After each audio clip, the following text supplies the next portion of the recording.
Hi, welcome to The Commons. I'm Cooper Ray, and we are here with Sarah Hart, who is introducing us to a new song, To Live With Him Forever, which is a co-write with our good friend, Robert Feduccia. Stick around.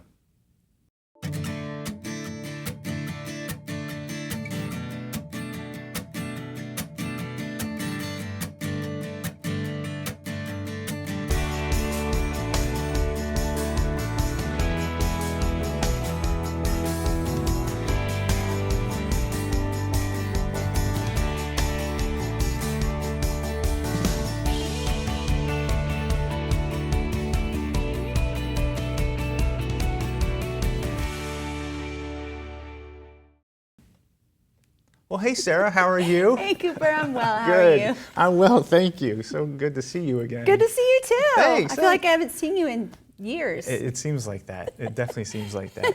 So, To Live With Him Forever, this is really cool because I'm sitting there looking at the co-write, and it's Robert Feduccia. I know. Isn't that sweet? Our very own Robert. Yeah. Well, Robert had sent this lyric to me probably about 2 years ago, and it got buried in my email, you know, as lyrics do, further and further and further and further down. And then one day I was just kind of cleaning up old email, and I saw it, and I read it. I'm like, this is really a beautiful lyric. I think a lot of people don't know that Robert is not just a great theologian, but a really beautiful writer. And so I just pulled it right out of there and I put it on the piano and started playing, and it just fell out right away. So wow, yeah. Isn't it amazing how, you know, I mean, I don't think it's any accident. They just kind of stayed there for a little while, maybe for, you know, the hymn or the tune or whatever to come to you at the right moment.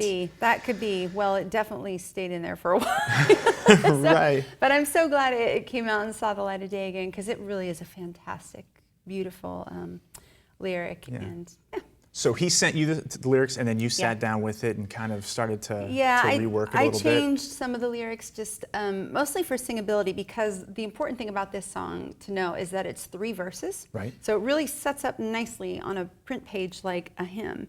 And no refrain, or no chorus, right? No chorus, no refrain. And one trick about that, when you're writing those kind of songs, I think it's kind of imperative to really work hard at the matching on print, so that when you stack it on a piece of paper, you don't have accidental notes here and there or weird blips, that it really stacks nicely and evenly and is very easy for the congregation to just latch on to.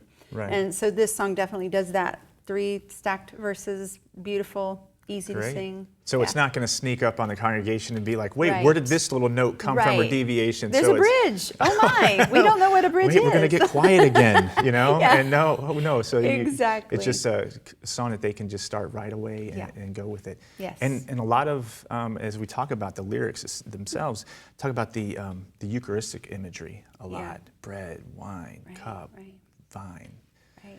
Well, I think I can't actually put words into Robert's mouth and speak for him, but I think we definitely wanted it to be a Eucharist song, a communion usable song. And one thing that I found was very interesting about the lyric that Robert initially sent was this concept of to live with him forever. Now, he only had that in one line of the song that he sent, but that was the phrase that captured me. And what captured me about it, I think, was the thought that when we take the bread and the body every time, we do it in remembrance of the one who calls us to eternity. We do that to remember, yes, we want to be with God. And that was a really poignant thought for me. So I just latched onto that line and put it in every single verse. So then we ended up calling it To Live With Him Forever. But really, in terms of what the Eucharist does for us, that's an important part of it, you know? Yeah, it is. And I think another thing that I gleaned from one of the verses was that there's this idea of picking up our crosses and picking up ourselves and moving with that. That, you know, to follow Christ is not, it doesn't guarantee that everything's going to be roses the whole time, you know, but we can be assured of the strength of Jesus within us in the Eucharist to provide that strength for us as we have to pick up our crosses, as we deal with struggles. And so just some really beautiful imagery there. Thank you, Yeah, thank you. yeah. I love it too, I love it too. Good. I think it's gorgeous. Well, great. Can we hear it? Absolutely, let's go hear it. All right. Okay.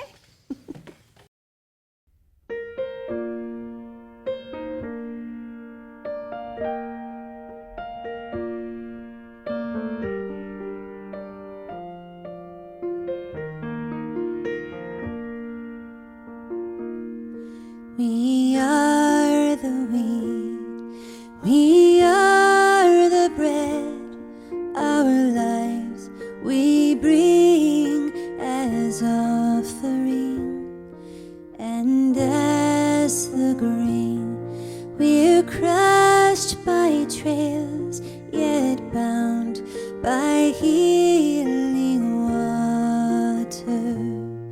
The fruit of vine, the work of hands, the cup of love's endeavor,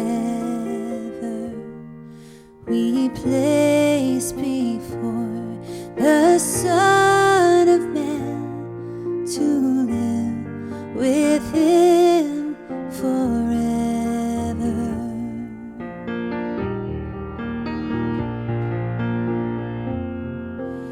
And to the throne of grace we run for help and timely comfort, with faith that He will not reject the flock His heart has purchased.